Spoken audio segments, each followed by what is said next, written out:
James Burnham wrote two of the most influential books on political science in the 20th century. The first one being The Managerial Revolution, and the second one being The Machiavellians.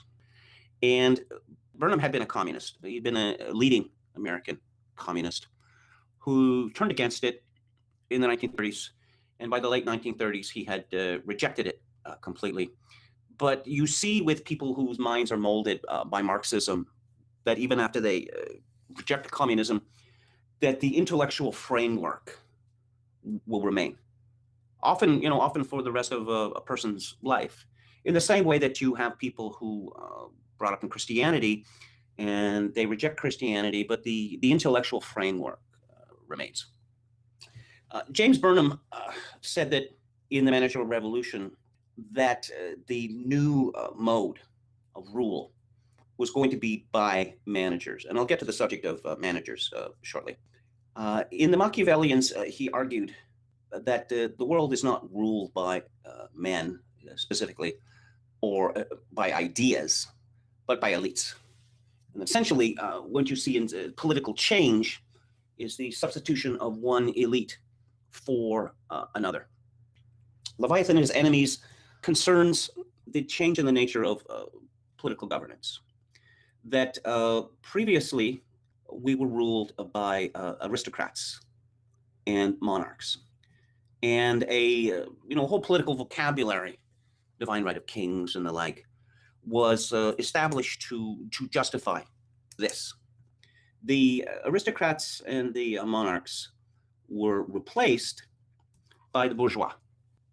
And the bourgeois are essentially the businessmen, the capitalists. And a whole form of justification for this came about. Now, the Burnhamian view is that political theory is essentially a justification of elites. It may have value outside of it itself, or any particular expressions might, but a ruling class develops a body of ideas to support its hegemony. It's that simple. Bourgeois were capitalists. They were businessmen, small businessmen, or they had bigger concerns. The Protestant ethic. They lived by the Protestant ethic, which was saving, modesty, not showing off, except in, say, public architecture. Because you see this contrast between the self-abnegation of the bourgeois and the lavish public buildings that they left us with, many of which are still around and which are still a delight. Because the bourgeois, they believed in this concept of noblesse oblige, the same way as the aristocrats did, although it was expressed in a different manner. Now, the problem with the bourgeois control was that the question of scale, that business enterprises got so big that it was not possible, say, a family-run business to have the expertise or the numbers to run such businesses. And so experts had to be brought in. Managers had to be brought in. And so the managers created their own body of political thinking to justify their hegemony. Francis explains that there is this conflict. There's conflict in companies because the shareholders of any particular company are the legal owners of the company, but they are not the practical owners of the company. That the managers are the practical owners of the company, because the owners, the shareholders, are not in a position. They don't have the time or the inclination or the knowledge to actually run these companies. So control is devolved to the managers. And you see this opposition in interest because the managers have very different goals than the owners, the bourgeois. And what we see with the managers everywhere, the managerial elite, is they are looking to expand their control and expand their control over everything. You see the same conflict, Francis explains, in government, that the voters in representative democracy, the voters choose representatives who are supposed to be the rulers of a nation. But that's not how it works out practically. The masses who vote are not in any position to actually rule. Again, they lack the interest, the inclination, and the expertise to actually rule. But their bourgeois representatives, the politicians, are dependent upon managers, or bureaucrats, as we call them. And so much of this book is highly relevant to the dilemma that Donald Trump finds himself in. That the managers have their own wants. You remember when Ronald Reagan was elected in 1980, it was actually believed by a fair number of people, and many of these people were intelligent people, or at very least, not stupid people, that Ronald Reagan was going to go to Washington, and he was going to be like, rather like Jesus Christ in the temple, going after the bad people with a whip and driving them from the temple, and with the result that government was going to shrink in size rapidly, or it was going to be shrunk. And then the idea was that, Reagan would serve his 8 terms, then he'd go back to California to the plaudits of a grateful nation, having reduced the size of American government, or the American federal government, for all eternity, and, got rid of a bunch of departments as well. Well, there were no departments eliminated by Ronald Reagan, and government did not get smaller when he was president. Government got bigger, much, much, much bigger. How does this happen? Well, it happens because the managerial class demands it. So long as the managerial class is in charge, government is going to get bigger. It's always going to get bigger, and the managers are going to control more and more. The managerial class represents bureaucrats. It represents social workers. It represents the media, as Francis explains. And here's a couple of paragraphs which give you a flavor of his argument. Mass advertising, by its manipulation of symbols and images of authority, pleasure, sentiment, and sexuality, serves to articulate an informal ethic or ideology of hedonism. And advertising, modern credit devices, and the manipulation of mass purchasing power and aggregate demand serve to encourage patterns of hedonistic behavior in the mass population. The managerial elite of the mass corporations thus has a group interest in destroying the individualism and diversity of the bourgeois order through its collective discipline and homogenizing processes. It also subverts the bourgeois work ethic and its derivative values through its promotion of mass hedonism and consumption. These two tendencies of the managerial elite, the collective and the homogenizing on the other hand, and the hedonistic and indulgent on the other, appear to be in tension with each other and constitute part of what Daniel Bell has called the cultural contradiction of capitalism. The tension between these two tendencies may represent a serious vulnerability that could lead to the ultimate breakdown and replacement of the managerial regime. Yet the social function of hedonism of the managerial economy is not liberation or a release from all restrictions, but only from bourgeois constraints. And hedonism and the ethic associated with it are themselves among the principal social disciplines of the managerial regime.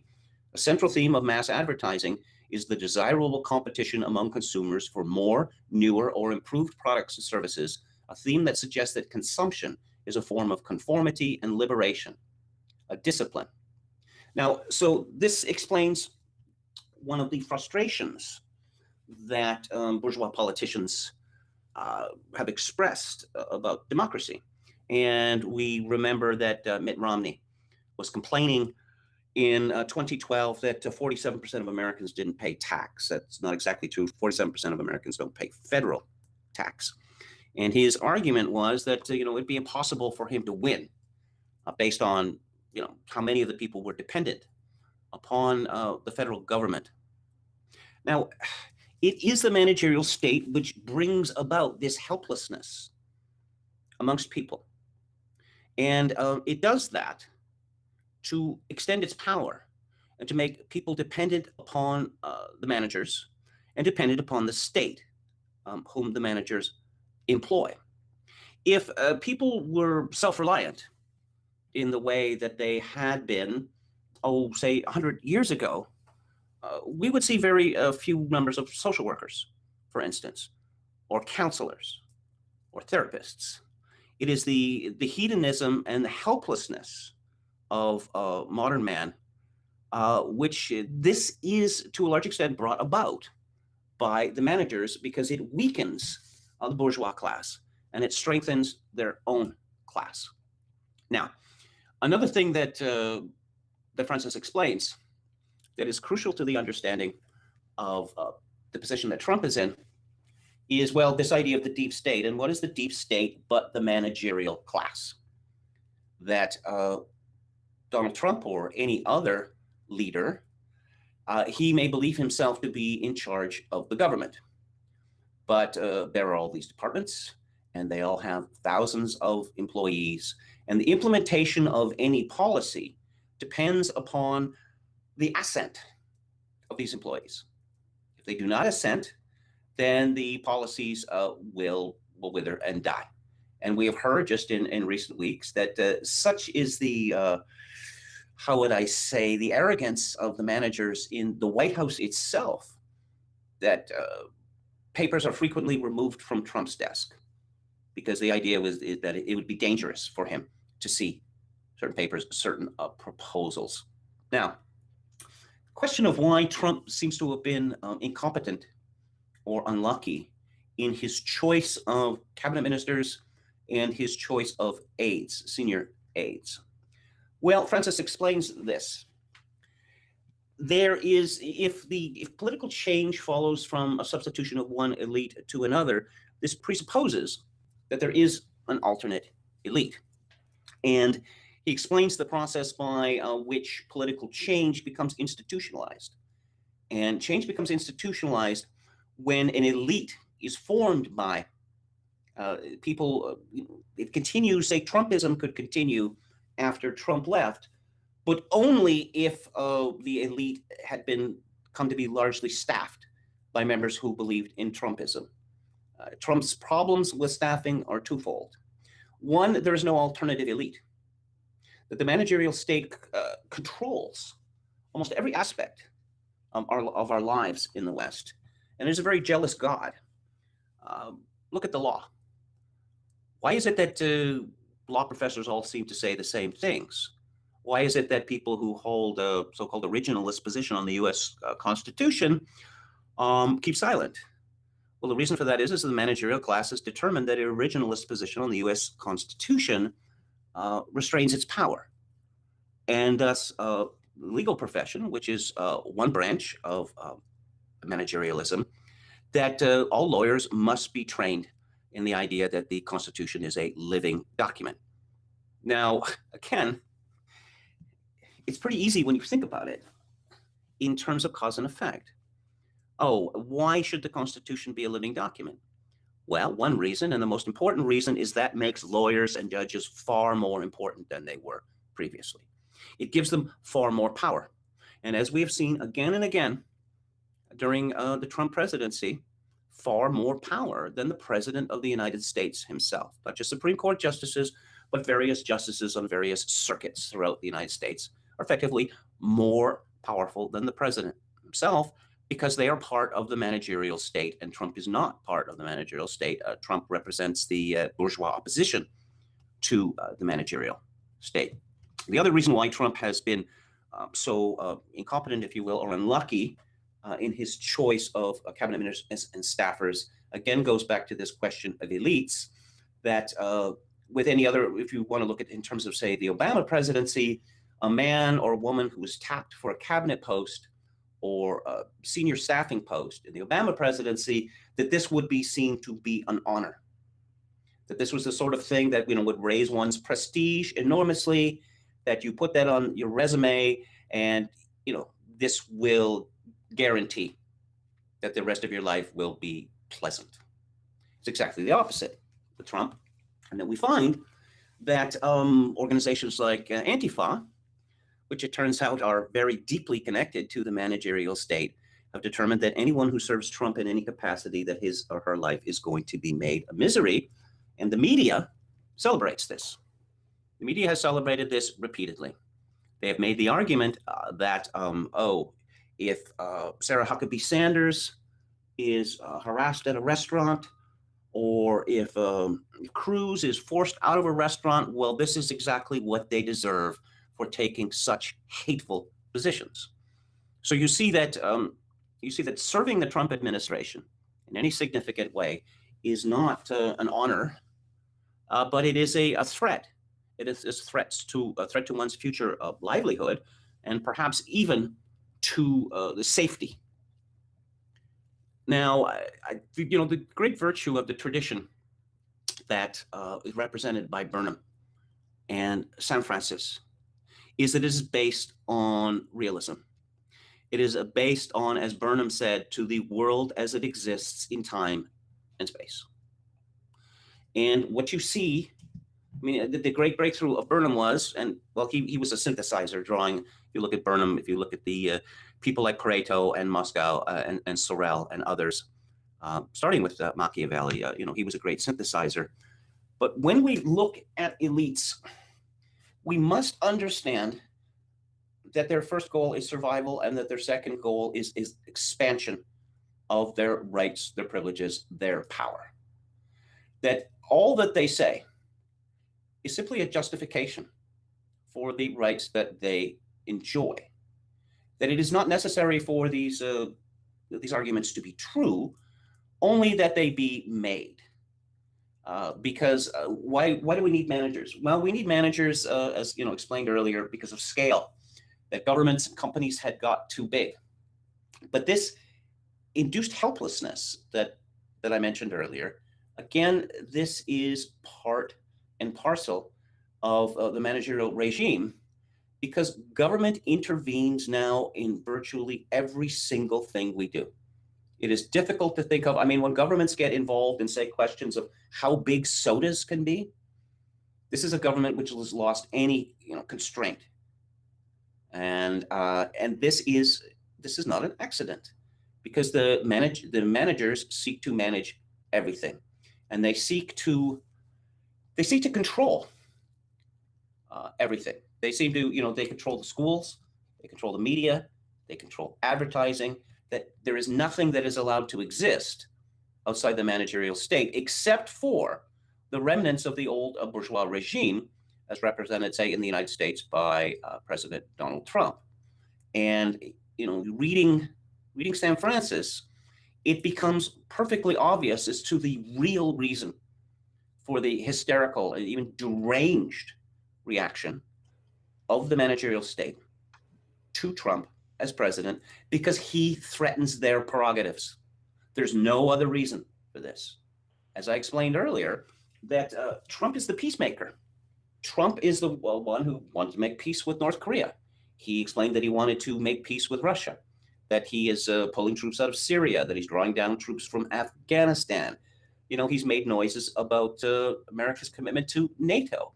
And yet the managerial class, the deep state, and the media, which is part of the deep state, the managerial state, they constantly talk about nuclear weapons and nuclear codes and the football, as if to suggest the opposite of what we know to be the truth, that Trump is more likely to get America involved in a serious war, perhaps a nuclear war, than other presidents.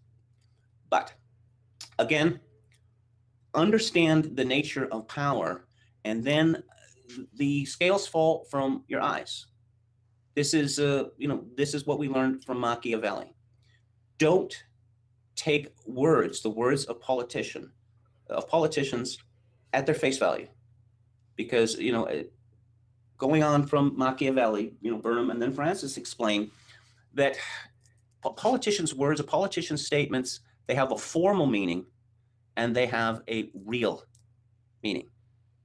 And the formal meaning of politicians' words or statements is that which is necessary to extend their hegemony.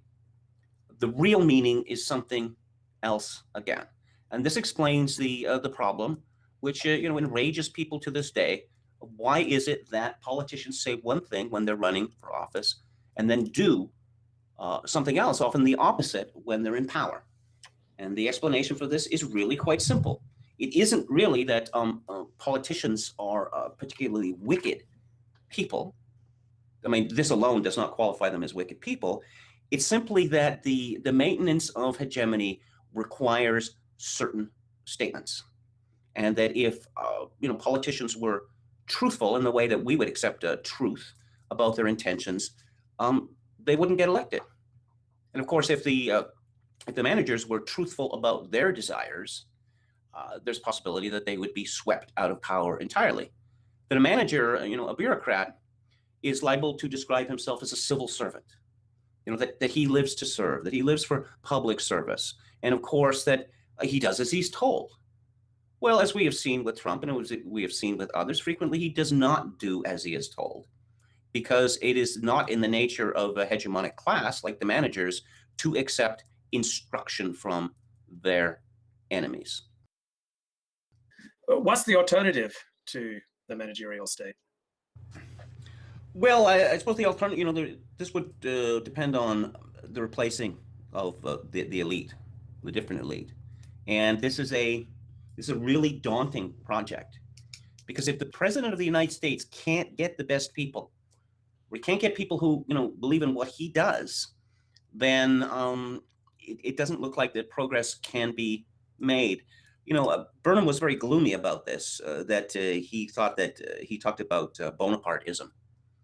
That he saw, that the breakdown of the democratic system, he believed very strongly that it led inevitably to massive corruption, a corruption that would remain hidden or would remain unrelieved, because as Sorel had pointed out, that violence had been removed from society, that politicians could no longer be punished with violence.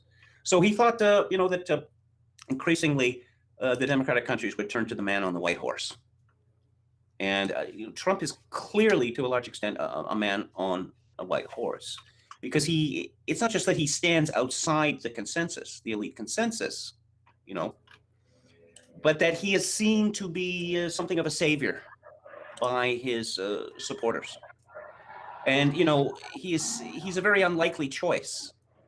Someone like, Barack Obama would seem to have been bred for the role, whereas Trump was an independent businessman for decades, who decided to run in the Republican primary, and he was given no chance, and of course he easily swept them away. I don't know. You see, to go back to Burnham for a moment, you see, and Georges Sorel, you see in Trump the triumph of myth, as Sorel described it, not meaning something that's untrue or a fairy story, but a belief that unifies people. An ideal, that this idea that that Donald Trump is the man who has been sent to save America from its enemies is the sort of thing that unifies people, and it creates the basis for something which will exist after he is gone. I mean, there's been an attempt made with this with Reagan, but I don't think it's really worked, because Reaganism has been hijacked by the neoconservatives, and they almost wrecked with their ridiculous Iran-Contra deal, almost wrecked his second term. And of course, what was it? There's a famous incident where Adam Curtis explains this in one of his documentaries, I think The Power of Nightmares, that around the late 1970s, the neocons began to argue that the Soviet Union was going to start a war in Europe, that the Soviet Union was actually moving towards a first strike capability, and that they were spending an enormous amount of money on civil defense because they believed that they could initiate and win and survive a nuclear war. Now, the CIA investigated this and said, well, no, we don't believe that. Neoconservatives, when they took power, they pushed this idea, and one of their senior members was given pretty much carte blanche to investigate it. And he came up with a rather shocking conclusion, which was that there was no evidence that the Soviet Union was seeking a first strike capability, or that they were bolstering their civil defense in order to survive a nuclear war. But wait, there's more. The fact that there was no evidence made it far more likely that it was true. See, that's how devious the Soviets were, that they were able to hide all the evidence of this. It's called the precautionary principle, and you see a similar thing with the climate change, global warming. The fact that there's no evidence of it means that we have to be even more vigilant. We have to change the incentives, right? Because right now the incentives are so strongly against anyone working for Donald Trump, assisting for Donald Trump. That's a major factor keeping good, qualified, smart people from working for Donald Trump. Because right now the incentives align that you're far more likely to have your life ruined working for Donald Trump than you are to have your life enhanced. That's absolutely true. And as I say, we seem to be moving towards a crisis. I mean, a make or break point. And of course, Trump is fighting on all these different fronts at the same time, because I mean, it should be obvious to everyone that the deep state, the managerialists, have decided that he cannot succeed. He cannot be allowed to succeed. They attempted to steal the election for Hillary. That failed. And then this Russian collusion nonsense was invented. You've got the Mueller witch hunt. You have judges striking him down at every turn. You have the Republicans in Congress refusing to allocate even a piddling $5.7 billion for a wall. That, now increasingly we hear that Trump staffers or Trump supporters should not be given any time by the media. No, we don't speak to liars, right? People from Fox News, whatever. People like Kellyanne Conway. No. We can't. You see that, again, the managerialists would argue in the past that, that this was science, essentially. That these people are all trained, right?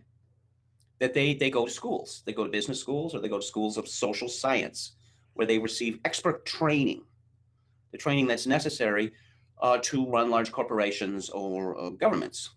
And so, don't get angry with me. I'm an expert. But it seems fairly obvious to me when they're put into a position of saying you're not allowed to hear the other side, then it's no longer a question of science or of expertise, but of just naked power, which must be protected at all costs. The soft elite of the regime is unable to respond effectively to the challenges and vulnerabilities that its own structure and composition generate, or to overcome its own self-destructive and disintegrative tendencies. Elites, wrote Vilfredo Pareto, usually end up committing suicide, and Toynbee observed that civilizations more often die by suicide than by murder. In a similar vein, Lenin observed that no government ever falls unless it is first dropped. Should the soft regime continue to encounter challenges to which its internal structure and composition do not allow adequate responses and resolutions, and should such crises occur in conjunction with the maturation of the post-bourgeois proletariat as a self-conscious and autonomous social and political force determined to displace the soft elite as a dominant minority, then the self-destructive tendencies of the Leviathan the soft regime has created may cause it, through its metamorphosis, to drop its own power into the hands of the enemies that it's also created. Look, I will point out that when you have a ruling class, a managerial elite now, which is saying to the citizenry, we mean to replace you. We mean to replace you with foreigners. Oh, and by the way, they don't make as much money as you do, so we're going to bleed you dry in order to feed and house your replacements. I would suggest that this is an elite which is determined to commit suicide.